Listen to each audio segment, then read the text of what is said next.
Excellent. Okay, good morning, everybody, and welcome to the first My Membership webinar for 2025. Before we get going on our communications tutorial, I'll do a couple of introductions. For those of you who don't know me, my name is Paula White, and I am the product manager of My Membership. And I'm joined today by Colleen Ballantyne, who is our lead tester, installer, and product specialist. And she's here today to probably correct me when I say the wrong thing, but also to answer your questions. So you'll notice in the top left-hand corner, there's a Q&A button in the meeting that will let you post any questions. So we'll be monitoring that throughout the presentation and taking breaks to have a look at those questions and hopefully have some discussion around them. So let's get started. Today we'll be covering transactional email. So that is basically how to create and edit templates, updating content and configuring email processes.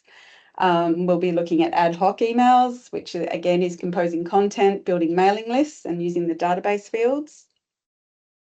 SMS, which is our new-ish, it sort of came out last year to we'll be looking at how to compose, build recipient lists, and also, again, using database fields and links in there. Finally, documents, which are the downloadable PDFs. So before we start talking about transactional emails, that's basically all the emails in My Membership, I'd like to cover up a couple of key concepts, and that being email templates and email content. So on my screen here, you'll see email templates and 3 blocks, content blocks. So email templates define how the actual composition of your email. The system, when you say send an email, looks for a template and will say what header, what body and what footer need to be stitched together to give you your final email. Now, the benefit of using templates is for reuse of content. And a good example of that is, say, for the header, probably 90% of the emails in My Membership use the standard header. And if you want to change any of the content in there, say you've, for instance, the club has just won Club of the Year, and you want to put a fancy banner up in that standard header, you can go to the standard header content block and edit that in one place, and it will update the 30 templates that use that one block content block. So sort of instead of having to edit 30 different files, you can just go to standard header, edit that, and the rest of the templates will pick that up. Templates are also used to define the title of the email, and that's what is displayed in the recipient's inbox when they open their email. So you can see their top right here. This one is the membership invoice. It also dictates the subject line that appears in the inbox and the from address. So when you're editing your templates and doing the subject, just be careful not to use any spam trigger words, because they'll go, that will sort of force those emails to go into people's spam file. So by that, I mean, don't use capital letters or any exclamation marks, because they're all considered spam filter, like spam alerts. Let's go and have a look at a demonstration of how to edit and create email templates. For email templates, to edit those, we go to configuration in the main menu, and there's a communications box here. We'll be using this all day today because of all of the communication editing happens from this area. And we're going to be looking at email templates. You can see when you open this up, you can create your own templates, or there's the standard ones that become shipped with My Membership that you can edit as well. So when you create your own, you'll be prompted to give the email a name. You'll be able to fill in all of this information. I've actually started one here called committee notice. Now, the reason why you would start or create your own template is because you find that you're sending the same email out every week or every month, and you're just retyping it or cutting and pasting it every month. So this lets you get reuse out of that content rather than having to manually create it every time. You can set up this template. So I've started this one called committee notice, which I'm going to use for committee notices that I might send out once a month. And I give it a name. I choose a category for it, just general communications, and that's just a way of grouping the templates. This is, again, the subject line. This will appear in the recipient's inbox, and the from address. So I might want to just change this to board@mymembership.com.au. The email title, this is what will show up in that banner in the content. And this is where you choose those 3 content blocks. So I'm going to use standard header. You can see here the body that's selected is new monthly membership. That's definitely not what I want. So I'm going to find my committee content block just down here on the bottom, and I'm going to use the standard footer. This option here, ad hoc emails, is what allows this particular template to be available when you're sending an ad hoc email. So when you're composing ad hoc emails, you can just say create email and apply the template, and we'll be going over that later when we look at ad hoc emails in more detail. The other thing that you have to make sure that you have is a style sheet. So if you find that your template has no record found of a style sheet, when you view that email, it will look pretty awful. It just has got no styling on it. So you can add a style sheet here, and then once you've finished that, you just save.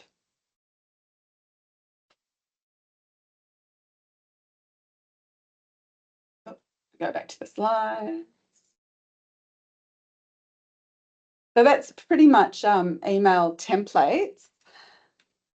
Now we're going to look at email content. So email content is pretty much what it says it is. It's all the elements that make up your email. So it's the text, the images, the buttons, and the links. Each content block has a name of either header, body, or footer, and that's what is referenced back in those templates that we just looked at. So editing content is where a lot of people get into a bit of trouble.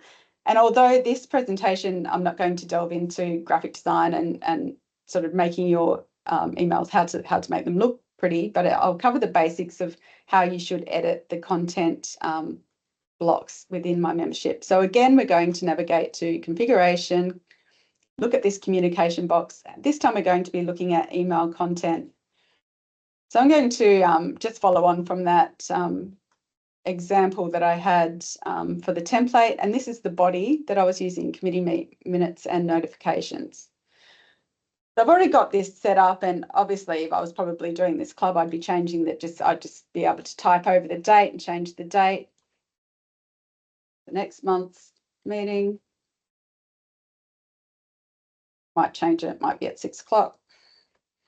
And we'll change the minutes for March here, and we're going to edit that link. We can upload a document.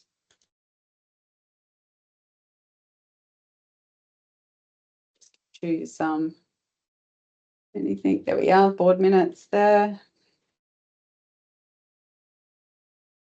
I want that to open in a new window. That's okay. Again, I might want to change this this mail to link to something else. I might go direct to me. When you're putting in a an email link, it's always mail to : and then the email address. So that's just the basics of, say, editing that content block. But when you first create content, it's really important, especially if you're cutting and pasting from another source, such as a Word document or a website or a PDF, to use paste from text. I think if you're on a PC, and paste and match style if you're using a Mac. So that prevents any nasty sort of code coming in that will disrupt the actual presentation and the styling of that block of text. So I'll give you an example of that process. Oh, so just before I do that, you would have seen that I've dragged over a block of paragraph from the right-hand side here. And these on the right-hand side is what we call snippets, and they're sort of pre-configured blocks of content that are designed to make it easy for you to build and edit your emails. So sort of you can choose different layouts if you drag it over, and then you can just simply edit the text or the image as you go. you can delete, you can drag them around, you can duplicate. So, but just going back to editing the actual text, just say I'm cutting and pasting. I've got some example text here on a website, and I copy that text.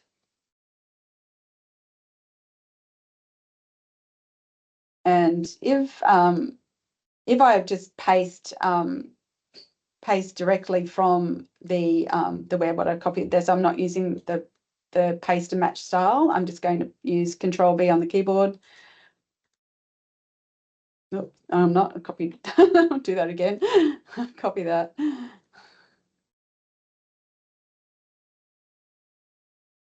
It's not going to let me.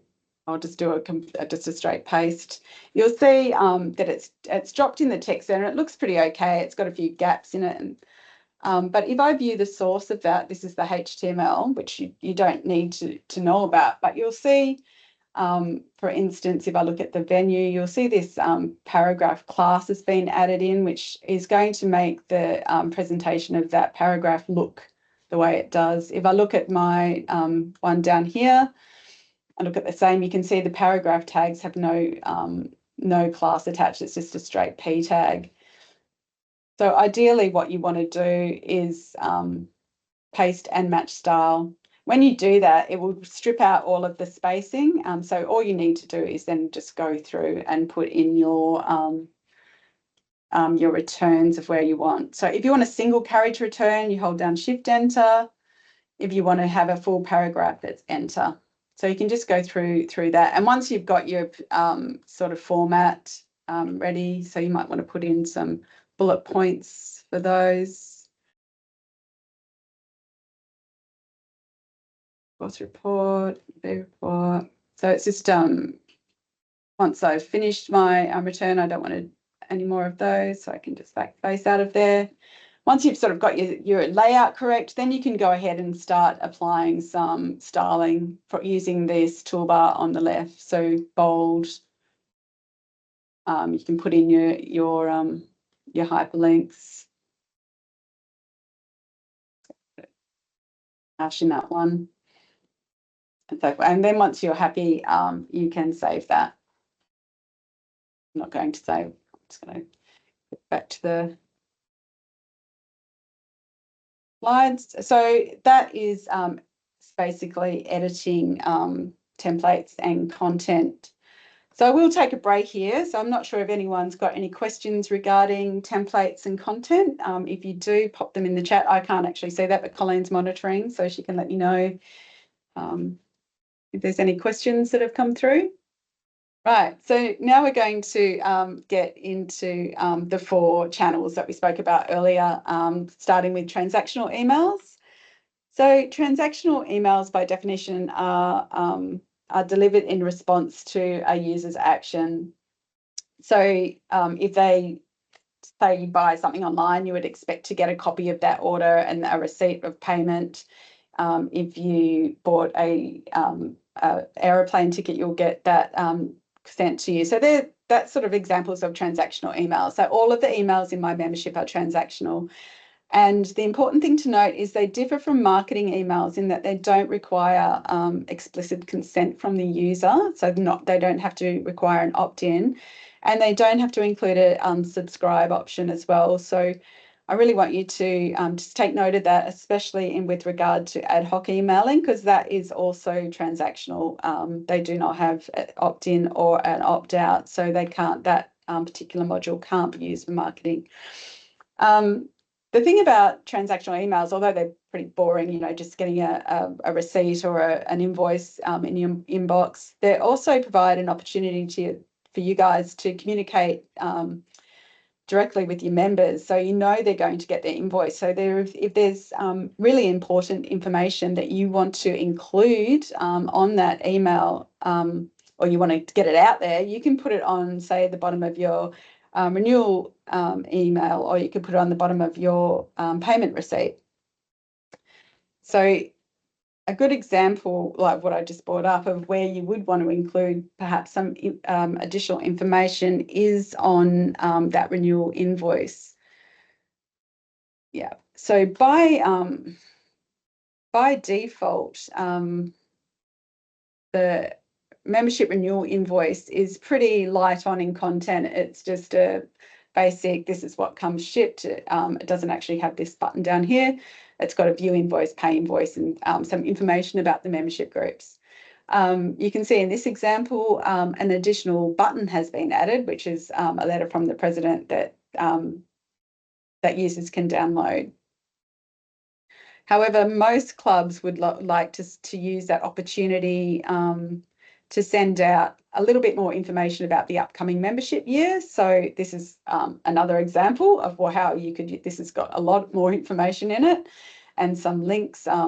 So obviously to do that, you can create your own content separate to, like in this instance, like a whole new content block and put in there what you like, or you can just simply edit the renewal notice every year and update that. So this is a new content,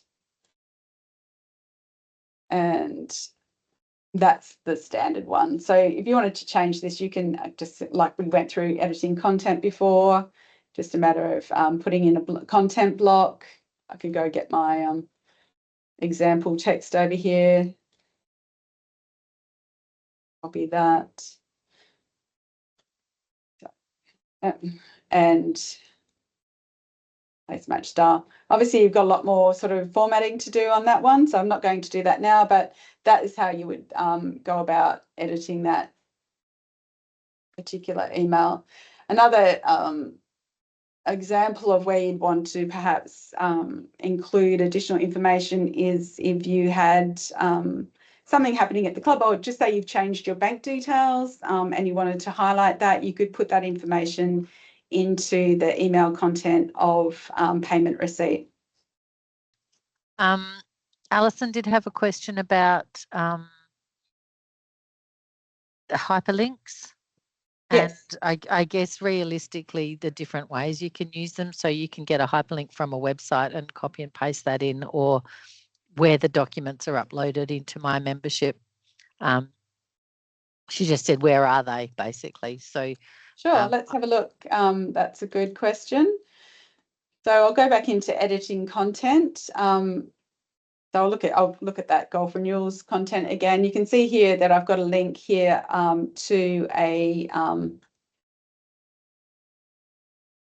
hashtag, which is going nowhere. But if I wanted to link that to a website, I would firstly go to the website. I'm just going to use this as an example.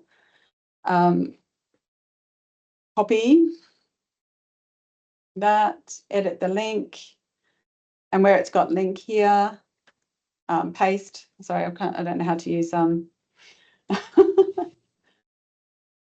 don't know how to use a Mac, PC. Sorry, I'll just copy, paste, and that just pastes in that that URL that I just copied from the browser window.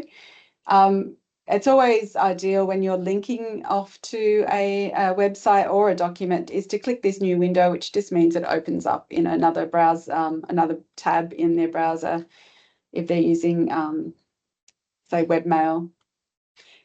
Just say that actually, instead of linking off to a web page, so you could create a web page on your website and get the link pasted in there. If you wanted to go to a document, you create your document, you save it on your hard drive, you edit the link, click here. Oh, sorry, I'm on my local. Okay, let's do that again. So edit the link. So you've got your document saved here, which is, well, I'll just use this as an example, or you can choose and browse for a new. This is my local, this is just an image. Load that one. You can choose whatever file you like. Just going to reuse that one. Again, select new window. So that's linking to a document. So it's the same process, whether it's a web page or a document. You simply edit that link, upload the document, select it, or paste in the actual link from the website. Sorry, just admitting somebody to the meeting. Does that make sense to everybody? Right, okay. The next thing I want to show you is basically the third piece of the puzzle of how emails are sent is email processes. So where email content and email templates deal with what goes into the actual email processes control how those emails are sent from the system. So email processes decide what email template to use. So when you say send invoice, the system will go and look at the process and go, okay, I'm going to use the invoice template. Also, it lets you define any optional templates. So we'll go into that in a little bit more detail in a bit. What signature to use, if you want to send a courtesy copy. So every time you send an email out to a member, you may want to receive a copy of that email for your records. And you can also set emails to be sent automatically or manually. So this is where you nominate which emails you'd like to go out automatically and also set the resend interval. So we'll look at each of those process settings in a little bit more detail. Firstly, looking at default and optional templates. So every email process has a default template. That's what it's shipped with. You've got the opportunity to change that default template. So you may have set up a brand new template and you want to replace the default one. It also lets you set up optional email templates. And that lets you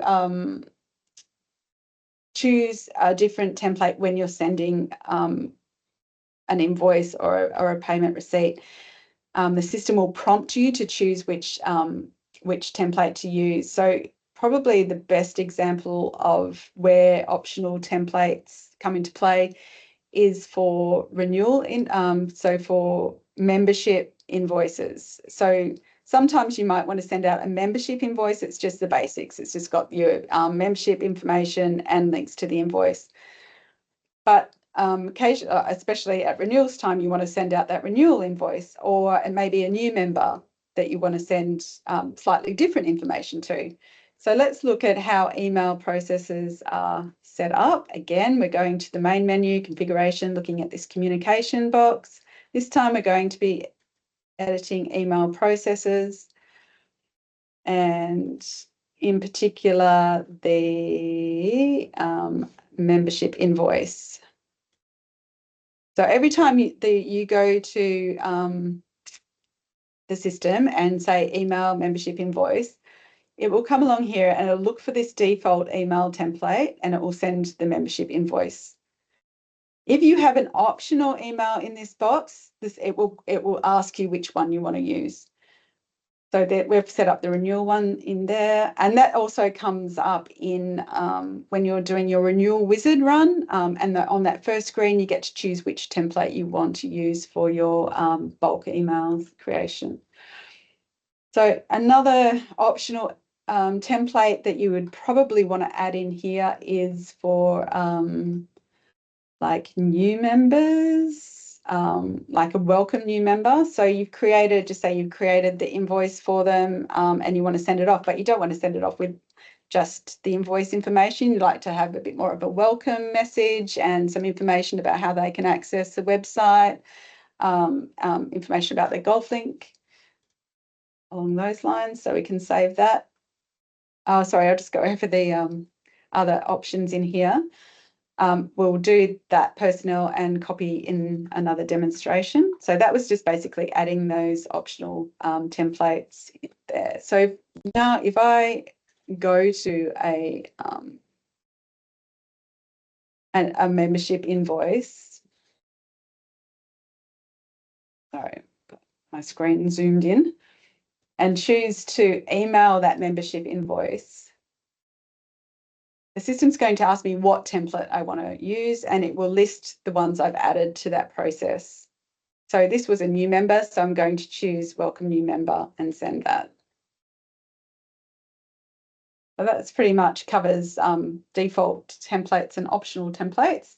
Now we're going to look at like a signatory. So you can, in the process, you can choose to add, so in a more formal sort of situation, instead of just signing off from the club, you can add a club personnel to sign off on the email. So it's generally in the content block called signed footer. And these are the data fields that are used. So the name, the position, the phone, and the email, or you might just have name and position. So the reason why you would use this is, and the reason why it's good, is there's often a lot of staff changes at clubs, and you can set this up, this email footer up, just to use these data fields which get called from the user settings in club details. And if that staff member leaves, all you have to do is edit it in that one place, and it will update all the templates that you use, signed footer, or anywhere this information is included in either documents or in emails. So I'll just take you through that process of setting up a signatory on an email. So I'm going straight. This content block here we're looking at, so I would have gone to configuration, edit content, and looked for the signed footer. And you can see here it's got those data fields used and the phone number. So every time you will send an email that is using this signed footer, so I've got it set up on the reciprocal letter, it will sign off on using whatever information is defined in the process. So if I go back to configuration, look at the email process, find my reciprocal introduction letter, and you can see here that I'm using the administration to sign off on it, and I'm going to send myself a courtesy copy. Just say I want to change that to a different person. I can change it to the general manager, I can change it to the assistant manager, or back to administration. These options are configured in the club details down here, club personnel. So just say I resign as, I just got to get rid of that. I resign as, or Bob resigns as general manager, and it then becomes Ross Accounts is the new general manager. All I have to do is go and change it in there. All of the emails that use that signed footer don't need to be edited. They all just automatically use that new signature. So it's a little bit hard to explain that, but it's a good feature if you do want to use that more formal sign off, and you don't have to remember every time there's a staff change to go in and edit that. You just need to come into this section in club details and edit that here, and it will update everything for you. So that's setting up a club personnel signatory. Final part of the email process is setting up automation. There's only a few emails that can be set up to auto send. They're usually based around financial things like invoice and overdue notices. So you'll be able to see those by, again, going into configuration.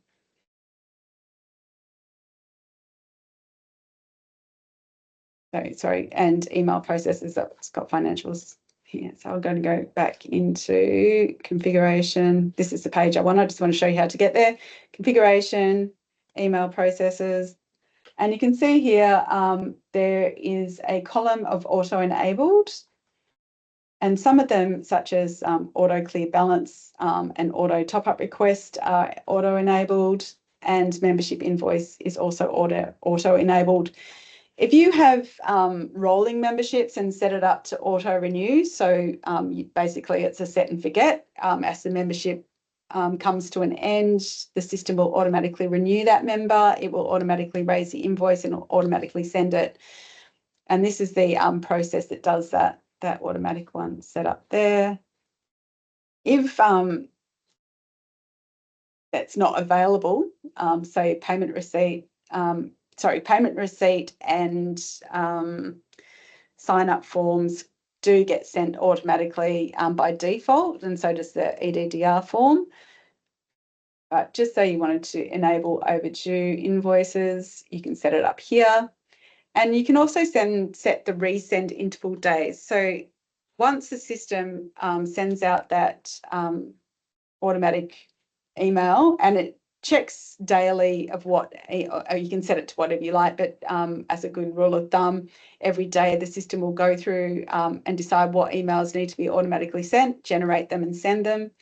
If it's something like an unfinancial notice, you can have it resend out every 7 days until it's paid. So once it's paid, it won't send it again, but you might want to continually send that reminder out every 7 days or every 14 days, depending on your club policy. So that's automatic sending. And that is the end of processes. Colleen, you've probably forgotten something, so you can. No, we just have had a few questions. Yeah. Alison just asked about managing the club personnel. So that's in configuration under the club details in the global section, but you can only add personnel that are users in My Membership. So they'd have to have a My Membership login. And then we had a few others. Nedlands, I'm guessing it's Karen, asked a question about sending an outstanding email, not using the default email in My Membership. I'm assuming like an ad hoc maybe. And Diane did ask if this will be recorded and shared to rewatch. The answer is yes. Yes, definitely being recorded and will be available. So answering the first question around the club users or the club personnel, I'll just jump into here and go to club details. And actually, first I'm going to go to users. So here we've got a list of users. I've disabled a few in here because that's data. I'm just going to turn one on. I'll turn Lewis back on. And I will jump into club details. So personnel down here. So you can add a new position.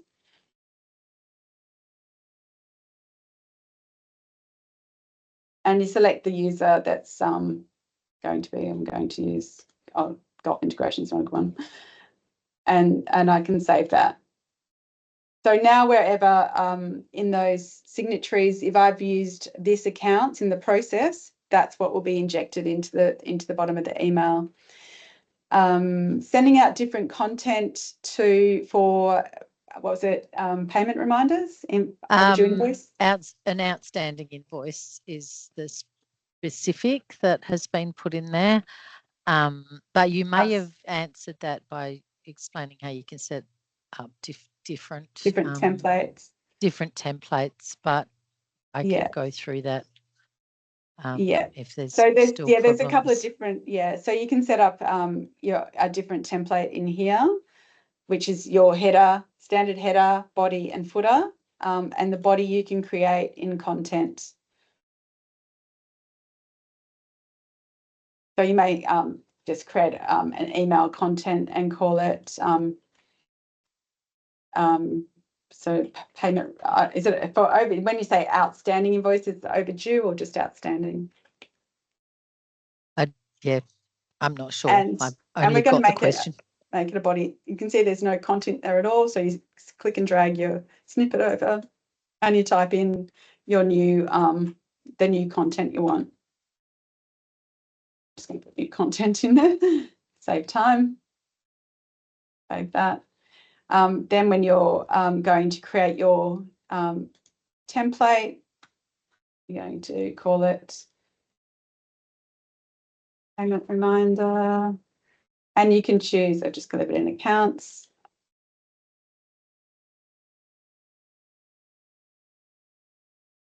Sorry, that I'm using I'm using a PC and I don't know how to do control copy. Reminder. To use that right click. Paste. You can say who it's from, your domain. I didn't actually explain this, but the system is pretty much locked down to send from particular domains, and that helps with spam and delivery of your email.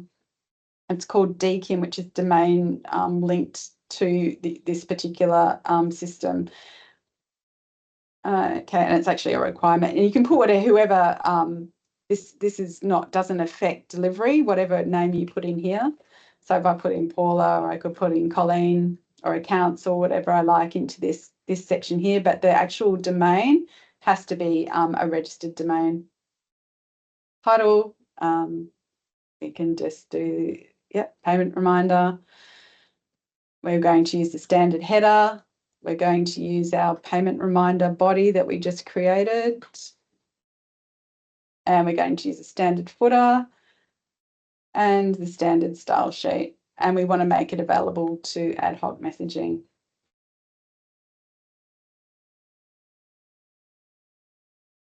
So that's how you can, oh, sorry, and then I've got to add it to the process, sorry.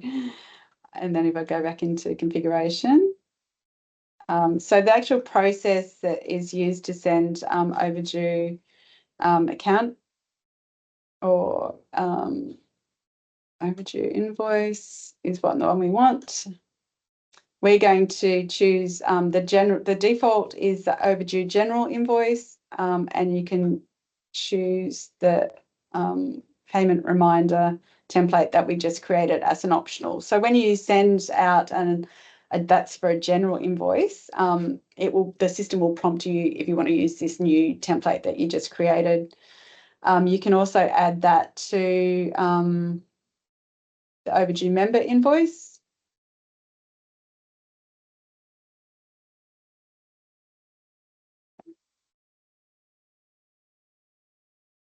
So there we go. Reminder. And save that there. So when you're sending out an overdue member invoice notice or an overdue general invoice notice, both of the templates, you can choose which one you want to select to actually send that content through. Hopefully that makes sense. And just one more, Paula, Alison has sent a chat through asking if an automatic response can be set up to send to the secretary when members change their contact details through their app, which I don't think is my membership, but I can get that question raised with the correct people if you like.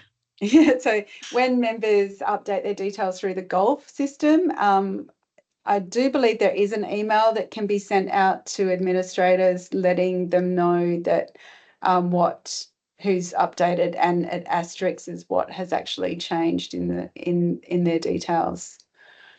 My membership also, if it integrates with Golf, there's different settings that you can have that flag. You can set it to requires approval, so you can always go into any membership sort of changes that are requiring approval, and I'll just quickly show you where that is. To go just back, so under members, membership changes, sorry. There'll be a change, sorry, just flicked around. Membership changes, okay. Yeah, there'll be some information in there to approve. I'll come to the right place, yeah. So anything that has come through from Golf that has been flagged requiring approval will be in that area. Hopefully that covers all those questions. And now we get into the sort of like the probably most controversially used communication channel, which is ad hoc. And that goes back to what I was saying about before, being this is still a transactional email and cannot be used for marketing purposes. It wasn't designed for marketing at all. It does not have an opt-out, it doesn't have an opt-in even, which are requirements of any marketing. So when you are using ad hoc emails, be mindful of the content that you're sending out. It was really designed for just sending it very important messages. It can be sent to like one member if you like, or two members, or you can bulk select from a repository.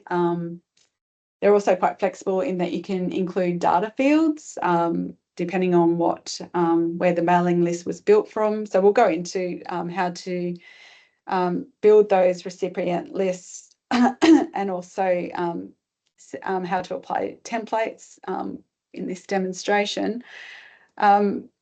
If you were looking for a more marketing sort of module where you want to get statistics on open rates and bounce rates and who opened it and what they've clicked on. The e-news module in Golf does provide those features. So if you're interested in that, contact your account manager for a demonstration. It is a module that we're looking at developing in my membership, hopefully Q4 this year. So stay tuned. There'll be another webinar on e-news. So let's have a look at ad hoc emailing. So this is like where you just want to send a random message to someone or a few people or a whole group of people. The basics are to get here, you go to the communications, send email. You can manually add a member in here and build or a couple of members. If you choose somebody twice, it will prompt you to remove duplicates, which is a handy feature. And you can always go in here and remove any selected members. You can see here the interface is quite different to building your content for transactional emails. It's limiting you to the basic text. So info here. You can do some basic styling on it. So you can put in a heading and you can make it a heading 2. Or you can change it back to a paragraph. You might want to underline it. So that the actual formatting restricts you to the basics. Depending on this is like a very basic sort of example. Before you do anything, you also need to put in a subject line. It won't let you send or preview until you do that. So I'm just going to use committee notice as an example here, and I can preview that. And that is what that email is going to look like. I haven't put any information in the body. So this ad hoc emails use the ad hoc template. So it stitches together the standard header, standard footer, and whatever we type in here as the body. So your body goes in here. If I preview now, you can see it's standard header, and that's what I've typed in. That's if you just want to send it to one or two. So, but most of the time, it's a group of people that you want to send it to. So you can do that you can choose or bulk send an ad hoc email by selecting the members from a repository.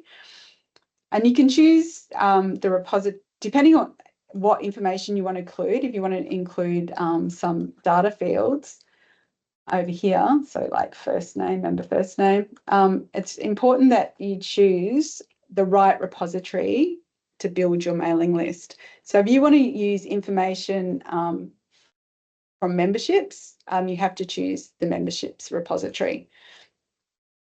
And just talk about data fields for a bit. So data fields are any sort of information that are held against a member that you want to use as content in the email. So it could be first name, last name, handicap, membership group type, invoice link, any type of sort of custom field that you may want to include.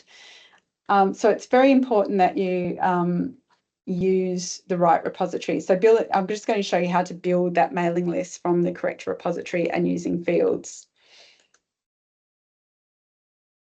So in this instance, I wanted to do some membership information, send out some information regarding their memberships. So I'm going to choose these guys. And from the bulk action up here, you choose send email. That takes you to the editing screen. You can see that here's the 4 members that I chose from the repository. And because I chose them from the memberships repository, the information that I've got in this insert field here now includes some membership information, such as end date, the group name, and the membership start name. So I could say, dear, and I'm going to say member first name, although that will be in the standard header, so you don't have to do that. I'm just using that as an example. your membership in, and then I'm going to insert the membership group name is due to expire on, and I'm going to use membership end date. So it's and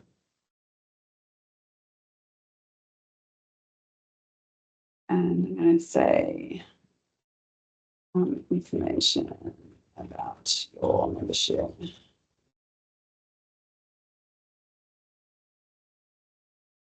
And now when I preview that, you can see that it's injected the membership group name and the expiry date. If I wanted to send out information regarding invoices, I would go to the invoice repository, choose, just say you want to send a message to all these overdue, or you can perhaps these 449 defaulted ones that are 53 days overdue. And these members probably should be resigning. So you might want to select those. How you can bulk select the whole lot if you like, 449, or just the ones you want. Send an email. Now, when I look at the insert field options, you can see I've got invoice information available. So I can start to use this to build out my content. So I can say my standard footer header is going to say dear member, and you can say you know, your invoice remains outstanding. And you can say if you don't want to pay it, do you want to resign? So you can say due amount. I'm just making this as I go along. Due amount, and that will inject that that into the say membership at. And if I preview that, it will enter that, inject that for those 3 members or 4 members that you've chosen. Okay, the other way you can build a mailing list is from a smart search. So I'll just demonstrate that. So you may want to have a collective group that you need to send a message to, and you can find them by searching, doing a smart search. Going back to that first example I had of the committees, I'm going to find all of my committee members, which I have tagged, not pennant players, I'm going to use committee. I'm going to add that and preview the results. So this is going to return all of my committee members for 2026 that have been tagged. I'm going to select them and I'm going to send them an email. So instead of typing the content in here, I can, because when I created that committee template and I ticked available as ad hoc, it will be in this list here to use.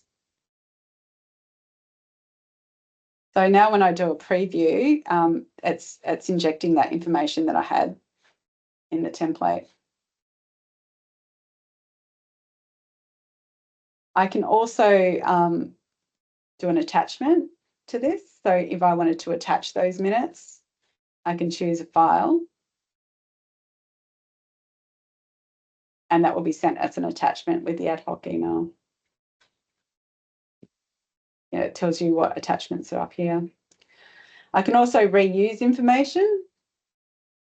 So I can go back to previous emails and reuse the content from there.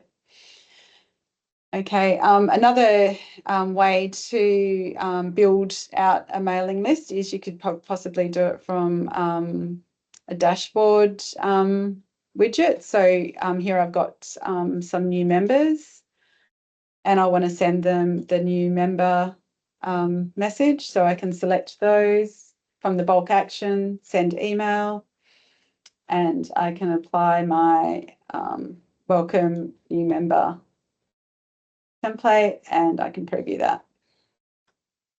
So that's set up to give them their golf link number, their username for their website, and any other information you want to include. So like you can download a document or link off to a website in that email content. Hopefully there's some questions around that one. Yes. Okay. Well, there's a few questions have come in. I'll start from sorry, some are coming in through chat and some of them are coming in through QA. Adil has asked, how do I change the current email to a new email? So the from email address, so in the email templates. To change who the email is coming from? Yeah, I assume so from admin rather than, or to membership. So I'm assuming in the actual email templates where you can update all of them. Yeah, sure. Yeah. Sorry. So actually, I didn't actually cover that, did I? Email templates. So before you go in to edit any of the templates, there is a option up here to change the from address to whatever you like. So that will update all of the templates to use, Paula, at My Membership, or you might like it to go from a different domain as well. So you can bulk update that from address from here, or you can manually go in and do individual ones as required. So because I've changed them all, and this particular one I didn't want to change, so I'm going to change that back, that particular one. Hopefully that's what you meant. Also, I guess while we're here, you can actually send yourself a test email too. It won't include any of the it won't inject any of the data into the data fields, but you can send you get the basic layout into your inbox if you wanted to test any of these templates. You do that by just saying a test, setting the recipient here as for the test and send test email. Next, we had Jeff who asked, in the templates, is it possible to have the from section to display the club name rather than the email address? And if not, is a person's name in the from address better than using info or a generic in regards to emails going to spam folders? No, you have to, you can't use a name for the from. It needs to be a valid email address or coming from a valid domain. Spam, the actual DKIM, which is that domain that we've set up in My Membership, does control a lot of spam delivery issues because they're verified of coming from a legitimate domain. There's a whole raft of information on how to compose your emails, and the content that you use in your emails is very important to get around spam. So I would recommend, in fact, maybe when I do a recap of this presentation, I can put some links in there directing you to those websites that give you information around how the best practices around sending emails. But to answer the question on, can you put a name in there? No, you have to have a valid email address. Okay, and one more, which I have sort of answered, but you might want to demonstrate, from Gerringong, is filtering in your members directory to just junior members or female members or whatever before sending an email. So if you just wanted to send an email to your female members. So you can do that in a smart search. You can also do it from a repository, from, like Colleen said, from the directory. So actually I might go into my local here. Got a few more membership groups.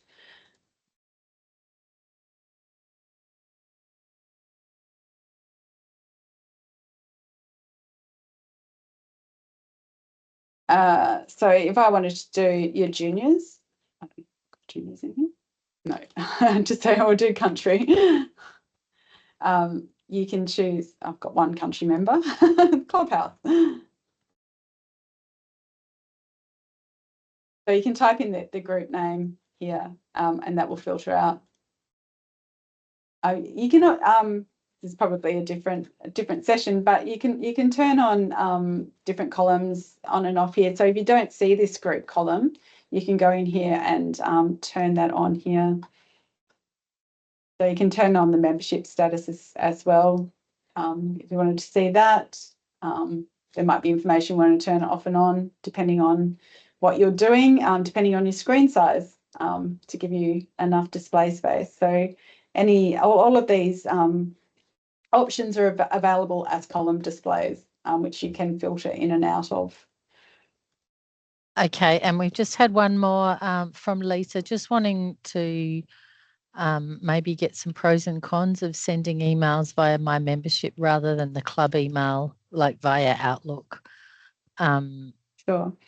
Obviously, the biggest benefit from using my membership is that it's got a record of who's received that email, when it was sent, and how many times it was sent as well. Whereas if you send it from your club Outlook, unless that Outlook is shared across the whole organisation, it's only that one inbox that will be able to just have that will hold that information. So somebody from accounts might send an email to a member, and somebody in membership has got no visibility of that email being sent. Whereas if it gets sent from my membership, every user can go into the email history of any member and see exactly what has been sent out and when it was sent. Hopefully that answers that question. That's the biggest benefit of using, I guess, a centralized way of sending out messages and communications, that everyone's got visibility to that. So we'll move on to our new SMS, newish SMS module, and it's very much like ad hoc emailing. It's designed to send important messages out. I guess the main benefit of SMS is that sometimes, like what we've just been talking about, that emails will go to the spam folder. They just get lost in the forest of day-to-day emailing, and people tend to react to an SMS sort of quicker than what they would in an email. So if you want to send them a link to their unpaid invoice, you can do that, and it may prompt a more quicker response time. So I will demonstrate that. Before I do, it follows pretty much the same rules as ad hoc. If you want to use database fields, you need to build your recipient list from the correct repository. And note that there is a character limit of 160 for each message. If your message goes over that character limit, it will split it across MMS. So the user will get the first part in one text message, the next one comes through, and it will split it into, say, 3 different individual text messages. They'll be coming one after the other, but ideally you want to keep it below that 160 limit character. Obviously, when you're using data fields, there's no real way to know the exact character count, because if you've included a first name like that is Alexander as opposed to Sam, obviously the character count is going to be quite different. But that's just something to keep in back of your mind when you're composing SMS. So I am going to, I've gone to my memberships repository because I want to send an SMS to everyone in my family discount group. And again, from the bulk action menu, instead of choosing send email, we're going to send an SMS. So you can see it's a very similar interface to email. It will tell you who is going to receive this, and you can start inserting data fields. I chose this from the memberships repository, so all of the membership information will be here at the bottom. I can obviously this doesn't have a standard header and a standard footer, so I can actually put in some data fields. By default, it puts it on the next line, which is a little bit annoying. It's probably something we should look at fixing. and you just can type your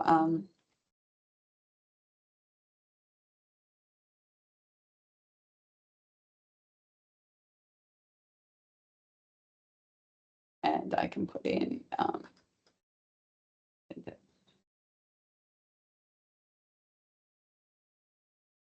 and to renew. And if you want to include a URL from the website, our website, you can actually grab one there. Oh, God, I've done it again. Sorry. Copy and paste. When you send this, you can see most URLs, especially links to the invoices, have quite a lot of characters. So when it gets sent through SMS Global, by default, we've got the URL shortener on it. So it will take that URL and compress it to 14 characters. So you can, instead of being however long that is, so 60 characters, it will compress it to 14. You can preview that. It won't compress it in this one. Obviously, when it gets sent in this example, the actual link comes through as SSG, which is stands for it's like a SMS Global standard that they use. So obviously the big one is sending an SMS for overdue invoices or defaulted invoices. I'm going to try someone here that hasn't got a mobile number just to show you what happens there. And SMS, it will warn you that this member doesn't have a mobile, so you can remove them from the list if you want. Okay, and we're going to put in, oh, I won't type the whole message, but you get the drift, that we want to put in the amount due and the due date probably.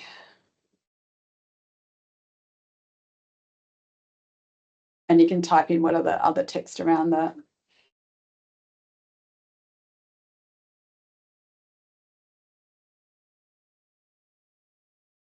So with SMS Global, we've negotiated a pretty good rate with them of 4.5 cents per message.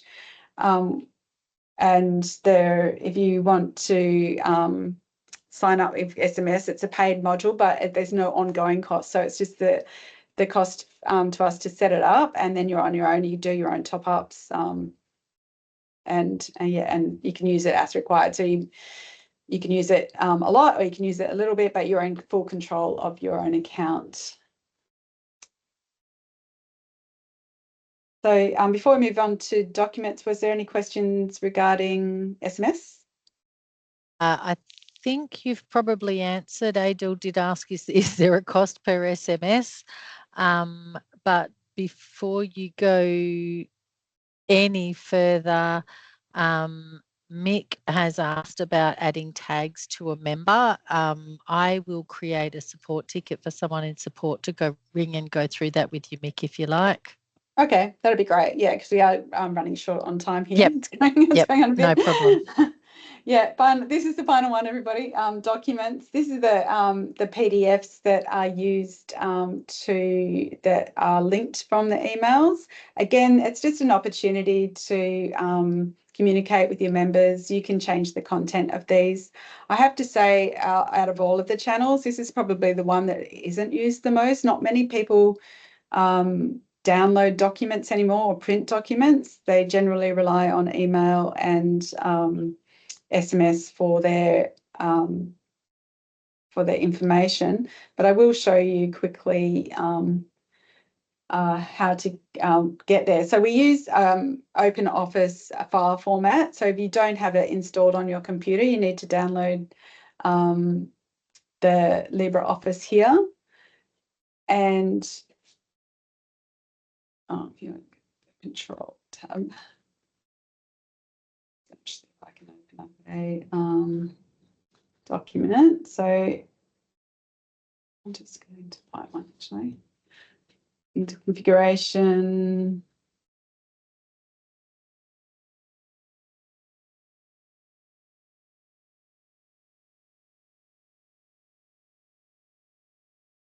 Okay, again, in our communications box, we've got document templates. Just say you wanted to edit that. There we go, got it. You wanted to edit this. Oh, this is a reciprocal one, actually. So this is one that actually gets edited quite a bit. You can go in here and put in whatever information you like. Very important not to remove these data fields because they break quite easily. They're a bit temperamental. And if you do feel a bit nervous about editing these, just send a request through to support. We're happy to help you with that. Once you have your document sort of formatted and you've got the information in it you like, do that. Can't go back to. You can load them through here in document templates. So if I look at that reciprocal example, you can upload your template here, or you can download one and edit it and upload. So you just choose your thing. I've got a whole raft of them in here. So any of document templates. These are all of the available templates in the system. So you can create and edit your own and upload them. But again, if you have any trouble with those data fields, then please just contact support. And finally, just email history, what we sort of touched on earlier. If you do want to see who's received what email, under communications, there's email history. It gives you a full history under each individual person that in their timeline. That will also show you that they've been emailed and how often they've been emailed. If you're expecting an email to appear here and it hasn't, it may have failed for some reason. So you can go into email requests and you can see here this one has had 4 attempts and it's obviously failed. It will give you an error message. Again, contact support if you can't work out what the problem is, and we're happy to help. But that is how you can, and the same with SMS history as well. Oh, sorry, SMS history will show you how many SMS and then the actual message that was sent. Okay, and that wraps up. Thank you. Just one more question from Lisa Paula. She's just asked if members can reply to emails via My Membership. And that's a negatory. It's a cloud-based system. There's no sort of way to receive emails, but if they do respond to the sent, so if you have sent an email and I've sent it from Paula at My Membership and they've responded, I will get that response. If it's something that needs to be shared or added to their profile, you can use the notes in a member's profile. So you can go to that member on the right-hand side, there's a button called Notes, and you can go in there and just attach that response if it's information you need to share across the team and you want to keep a history of it against that particular member profile. That is probably the best process for that. So thanks, guys. Yeah, it was a bit of a long one, a lot to get through. Yeah, send through any questions that you may have after this meeting. And I'd also like to know what you'd like the next webinar to be on. So it could be facilities or managing memberships or renewal wizard. Yeah, just send through a subject and I'll try and make it a bit snappier next time, try and limit it to half an hour. So yeah, thanks again.